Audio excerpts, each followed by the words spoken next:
Hey guys, what's up? I'm IModernArts here, and today I'm going to be showing you guys how to make like kind of a vintage color correction effect using Photoshop. So this right here is the original image, and right over here is kind of the effect that you'd be creating. I don't really know if it's a vintage effect, but I think that's probably the closest thing that you could call it. And before I get into the tutorial, just real quick, I want to ask you guys if you'd be interested if I started a YouTube channel with Cinema 40, like easy to follow tutorials only. Cinema 40 tutorials only. So if you guys would be interested in that, just comment in the in this video so I know if I should start that. Anyway, let's minimize that. Let's get started. So open up Photoshop, and right now that picture I used was just a picture I took today in New York City. I have a lot of pictures, and I'm probably going to be using one of those, but just choose a picture that you like. Let's see some of these. I'm going to go into this view right here so I can see them better.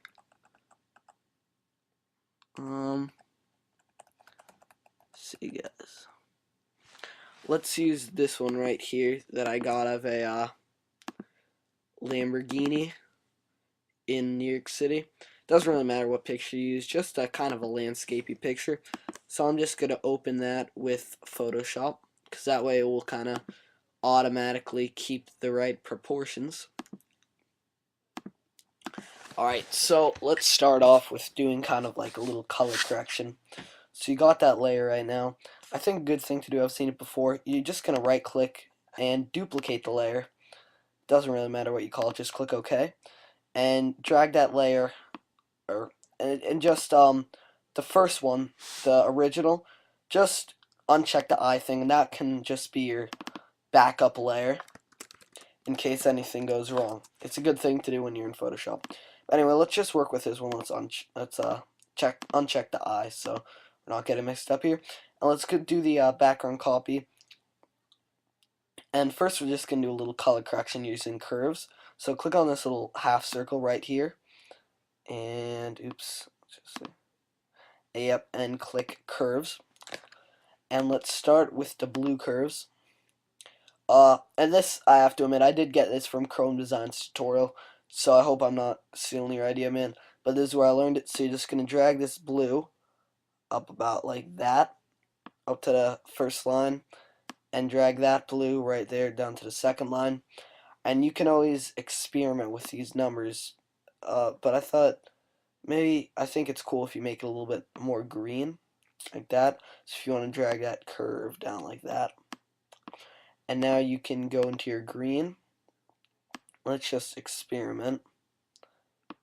I think the green, let's just keep that the way it is. And for the red, you can do pretty much the same thing you did for the blue. Drag this top one down a little bit, but not all the way, maybe 2/3 or 1/2 down. And drag this point, just drag that about like 2/3 up, so you get something that looks cool like that. Alright, so after that, as you can see in this picture, you have that kind of light leaks effect on the side. So I'll show you how to make those. So let's do a new layer by clicking this button right here. And you're going to go to your gradient tool. And before we do that, let's just choose a color. So go to your color right here, the foreground color, and just make that red for now. Kind of a little bit darker red, something like that.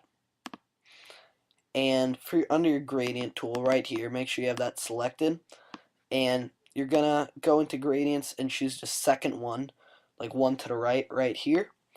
So it's pretty much red on one side, or the color you have chosen, it should be red, and then it's just 100% opacity on the other side.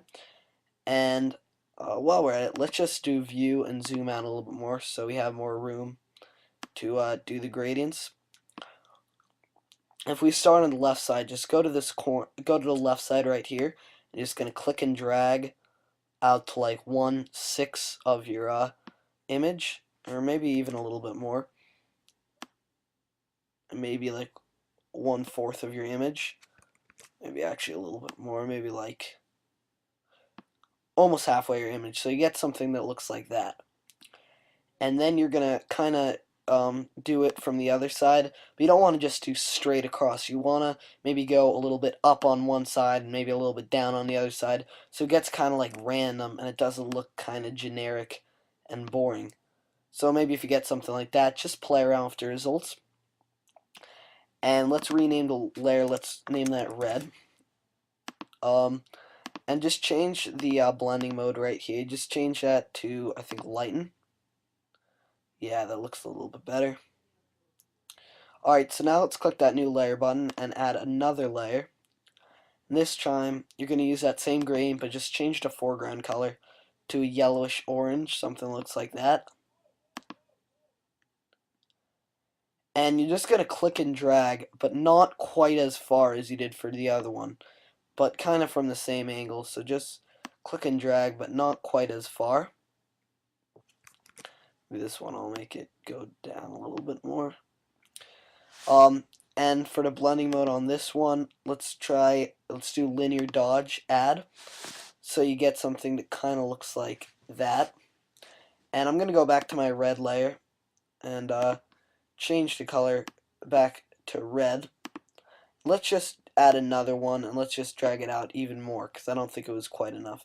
So just drag it out, maybe even halfway. And just do that so you get an effect that kind of looks like that. And I think that's already looking kind of cool to replicate those edges right here. This one's obviously a little bit more pink. And after you have that, you're almost done for those beams. Let's just call this one, change the name of this orange layer to orange, just so you don't get confused. Now let's add a third layer, and, or not the third, but let's just change this foreground color to white, or this color to white, and drag a gradient that's kind of doesn't go quite as far as the orange one. Not that little though, but just so. So yeah, that's good. So you get something that looks like that. This one's probably the least important, but it does kind of add something. So just play around with that. And you can make the blend mode lighten. I think that would be good. Alright, so after you got that, we're actually almost done. While we're at it, if you want to do this, you can go, this is optional, but you can go to your background copy, and just to get that kind of noise effect, or grainy effect, whatever you want to call it, you can go to filter, go to noise, and go to add noise, and I think we're going to check off monochromatic. You can just play around with the amount however much you want. You don't want to make it anything crazy. I think you want to have uniform checked off. Better. Maybe something about like 21. That looks good. And if you want to adjust to contrast, you can have that layer selected, go to image, adjustments, brightness and contrast. And let's see, maybe give it a little bit more contrast. I think that's always better when you're doing a vintage like color correction. And pretty much the last thing we're going to do here, going to open up Safari, and as you can see, that really nice texture right there, this is optional. It's not really standard when you're doing a vintage effect, but I thought it was really cool. It's called a bokeh texture. So just search that up. It's Bokeh, and you'll get all these cool images. So go to images, and you can choose really whichever one you liked. I think I used this one right here. But just to not be original, let's try using this one right here, and we'll see how it works. And if it doesn't work well, we'll just use another one. So I'm just gonna save image as, and let's go back to Photoshop and let's go to Finder. I'm just gonna go to the folder where I saved it as. Just gonna drag it into Photoshop. And now we can just scale it up. Don't worry, it's not gonna be that pixelated. It's gonna click this little arrow right here, and it's gonna ask you if you want to place it, and you do want to place it. And let's drag this layer all the way up to the top. Alright, now what we can do, can go to the blending mode, and which one did I do? That might be it, color dodge. Yep, it was color dodge, and that just gives it that really cool effect. You can maybe move it a little bit. This might not be the best one because it's kind of in the center. So let's just uncheck that and see if we can find a better one. So let's go back and let's try one where the dots are a little bit smaller.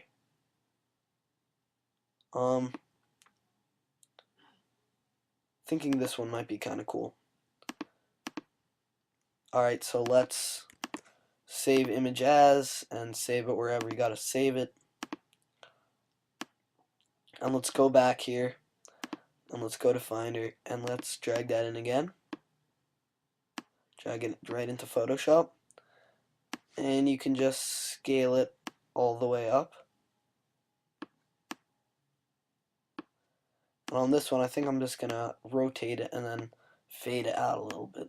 And just alright, and go to this tool here and it's gonna ask you if you want to place it. I'm gonna say yes to that. And again, let's just go to our blending mode and do color dodge.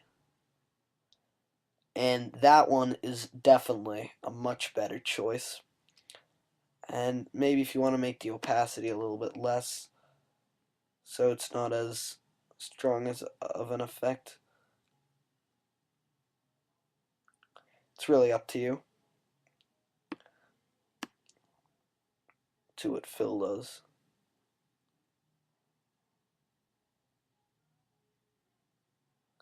Let's try making maybe the fill a little bit less. But that's really up to you. I'll give the link to that image, that bokeh texture that I use in the description. And if you want to export this image, or save it as a JPEG, you're just going to do save and give it a name. I'm going to call this Vintage Color Correction 2. And you can save it as a JPEG format. And just do save, forget what it says, and just make that large size maximum. And do OK. And yeah, guys, that's how to do a vintage color correction with that cool texture in Photoshop. Surprisingly, not Cinema 4D, which I usually make tutorials on, but I guess this is my first Photoshop tutorial.